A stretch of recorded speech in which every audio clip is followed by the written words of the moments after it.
Merci et c'est un bonheur d'être là aujourd'hui. Je vais commencer avec une malédiction. Il paraît qu'il y a une malédiction chinoise qui dit que vous puissiez vivre des temps intéressants. C'est peut-être un fake news. Je l'ai trouvé à côté d'une autre qui disait que vous puissiez attirer l'attention des gens importants. Ce qui paraît, c'est aussi une malédiction. Mais on ne peut pas nier qu'on est en train de vivre des temps très intéressants.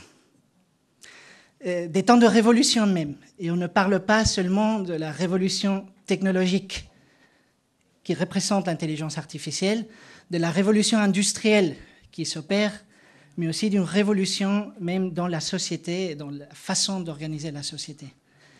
Et ça fait peur. Ça fait peur, ça sème de doute, à la fois pour des acteurs de l'innovation qui se demandent est-ce qu'il faut que je continue à faire les choses pareilles, pour les chefs d'entreprise qui se disent est-ce que ça va bouleverser mon entreprise? Est-ce qu'il y a une place pour moi demain? Est-ce qu'il y a une place collective pour nous tous? Donc il y a trois phrases qui m'aident à garder le cap.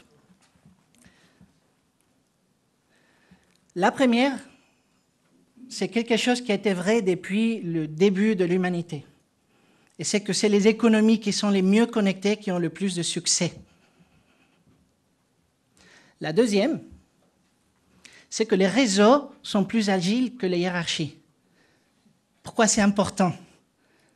Parce que quand il y a des bouleversements et quand il y a des révolutions, un réseau peut peut-être pas déployer des décisions aussi rapidement qu'une hiérarchie, mais il peut voir beaucoup mieux ce qui se passe et il peut prendre des décisions plus agiles. On est dans un temps de révolution, donc on est dans un temps de réseau. Et finalement, et là je reprends M. Pic ce matin, j'ai beaucoup aimé ce qu'il a dit, l'invention, même aujourd'hui, elle peut avoir lieu de façon individuelle. L'innovation n'est pas individuelle, elle ne peut pas être individuelle. Dans un temps aussi complexe que celui que nous vivons, l'innovation se fait ensemble, par des réseaux, par des écosystèmes. Donc l'avenir est là. Quand on voit la Chine, les États-Unis, dans ce nouveau paradigme d'intelligence artificielle, ils ont beaucoup plus de monde, ils ont des standards homogènes, ils ont une puissance économique qui est formidable, on se sent petit. Même en étant digital, même en ayant certains des acteurs clés à niveau mondial en intelligence artificielle, 40% de la R&D industrielle en France, région numéro 1 en PIB en Europe, un brevet IoT, un brevet intelligence artificielle, même là on est petit. Par contre, si on est connecté, si on fait partie d'un écosystème plus grand, si on peut devenir même le cœur de cet écosystème, là on commence à avoir du poids. Donc je crois fermement que ce n'est pas Digital qui va faire face aux États-Unis et à la Chine, ce n'est même pas la France. C'est facile, c'est un Espagnol qui vous le dit. Mais c'est aussi un Européen.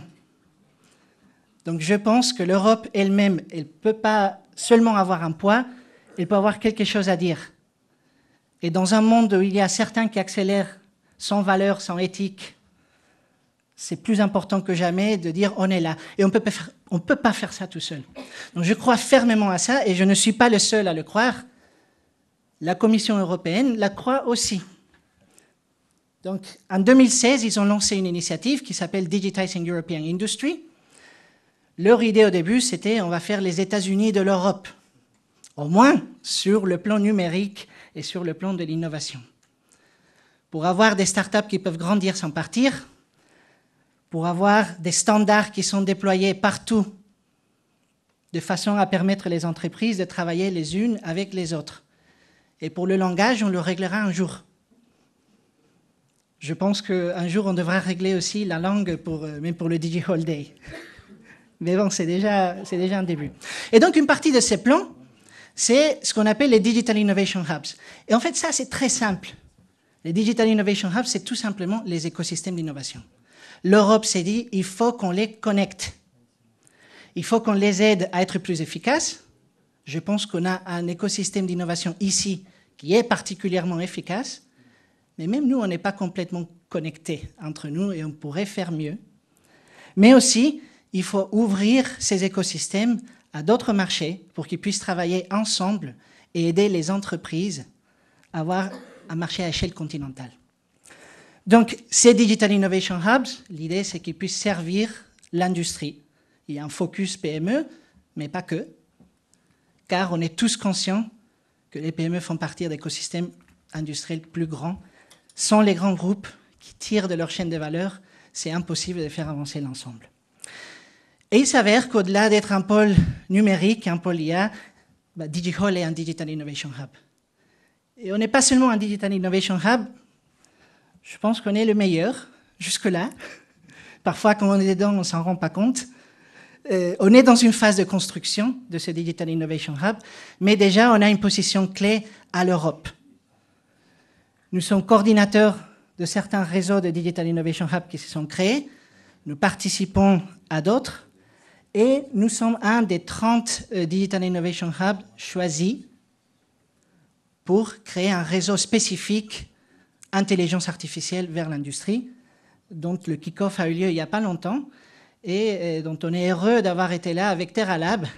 Je profite pour annoncer, ils vont nous rejoindre en tant que centre de compétences dans notre Digital Innovation Hub. Eux aussi, ils ont beaucoup de succès à l'Europe et ils sont d'ici. Qu'est-ce que ça fait? On attire des financements. On structure les choses et Thierry Louvet de Systématique et moi avons passé beaucoup de temps à essayer de voir comment on peut structurer les choses. On est en train de passer dans une phase où on a des financements, on a des programmes, vous verrez dans un instant, pas seulement européens mais aussi régionaux à déployer et on peut commencer à vraiment agir ensemble. 2018 a aussi été l'année où la plateforme IA à la demande de AI4EU a été lancée, avec beaucoup des acteurs du plateau de Saclay et de DigiHall, et donc coordonnée par Thales, mais pour l'Europe, avec 80 partenaires. Et c'est aussi l'année où on a été choisi comme un des 4 centres de compétences en cybersécurité, centre d'excellence, à échelle européenne. Tout ça, c'est en train de se passer ici. Tout ça est en train de créer des connexions très fortes à des écosystèmes avec lesquels on s'est parlé déjà, certes, mais avec lesquels on va pouvoir commencer à travailler ensemble. Et quelque chose qui me tient à cœur, puisqu'on est plusieurs à être là aujourd'hui, DigiHall est désormais aussi le siège de l'EIT Manufacturing, la nouvelle communauté d'innovation européenne qui va changer la façon dont on fait l'innovation, la formation et la création et transformation de business dans le manufacturing en Europe. On va créer un réseau qui va interagir aussi avec toutes les régions européennes pour élargir les nouvelles chaînes de valeur et pour les faire arriver jusqu'à toutes les PME franciliennes. Le headquarter, c'est au rez-de-chaussée, vous pouvez au moins voir la porte, parce que c'est en travaux. Il va être inauguré fin d'année, mais on travaille déjà. Et bien sûr, Siemens est partenaire, et bien sûr, c'est très significatif que Siemens vienne s'installer ici aussi à DigiHall pour travailler ensemble avec ces nouveaux écosystèmes. On n'a pas que des financements et des actions européennes. Ce Digital Innovation Hub se crée sous l'égide de la région. Et donc, on se doit de travailler en premier lieu aussi avec l'écosystème de la région. C'est en renforçant cet écosystème qui, vous serez peut-être surpris de l'entendre, il n'y a pas que des grands groupes, on a encore des PME industrielles franciliennes. On en a perdu ces dernières années, mais il en reste beaucoup, il faut les renforcer, il faut les connecter à ces chaînes de valeur. Et désormais, il y a un programme donc, qui est opéré par le CETIM, et connecté au Digital Innovation Hub pour leur permettre à ces PMI d'établir une feuille de route, où elles en sont, où est-ce qu'elles peuvent aller, leur donner accès à des solutions qu'elles n'avaient peut-être pas envisagées et qui peuvent leur permettre de faire un saut, et finalement avoir accès à tous les services de soutien du Digital Innovation Hub. Et donc, pourquoi faire partie de l'aventure? Là, je viens de parler des PME. On a aussi des PME innovantes. Systématique est l'exemple parfait de comment fédérer un écosystème de PME innovantes. Et il y a beaucoup de choses pour elles aussi dans ce Digital Innovation Hub, notamment l'accès à ce marché européen, l'accès à des grands groupes qui sont ailleurs. Donc on est en train d'étendre l'écosystème qu'on avait à une échelle continentale, et des grands groupes qui sont implantés partout dans le monde. Donc on crée des opportunités pour elles. Pour les acteurs de l'innovation, c'est pareil, c'est un monde d'opportunités. C'est avoir accès aux entreprises en local et aussi avoir accès à des grands groupes, même des PME. On a déjà reçu ici des PME, des fonderies polonaises pour déployer des robots collaboratifs, par exemple. C'est des histoires qui sont en train de se dérouler sous nos yeux en ce moment. Pour les grands groupes, qu'est-ce qu'il y en a pour eux dans le Digital Innovation Hub? Vous le savez déjà, il y a des initiatives écosystèmes transverses pour agir entre secteurs industriels et avec des chaînes de valeur.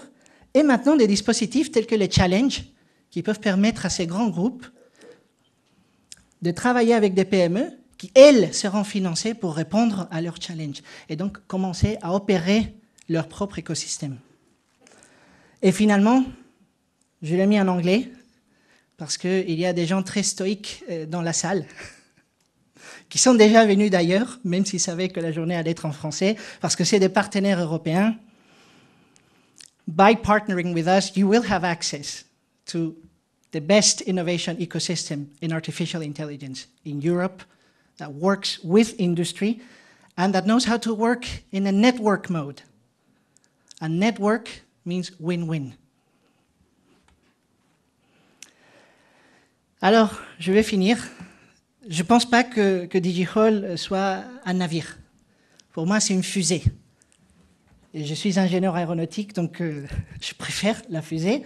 Donc, Konstantin Tsiolkovsky disait que la Terre était le berceau de l'humanité, mais on ne peut pas vivre toute la vie dans un berceau. De la même façon, DigiHall a son berceau à Saclay. On ne va pas le quitter, mais pour grandir, il faut se connecter à l'extérieur. Il faut se connecter au-delà. Il faut animer un écosystème à taille continentale qui lui-même soit connecté au monde. Donc mon message aujourd'hui, c'est nous sommes partis. Si vous n'êtes pas déjà avec nous, venez avec nous. Merci beaucoup.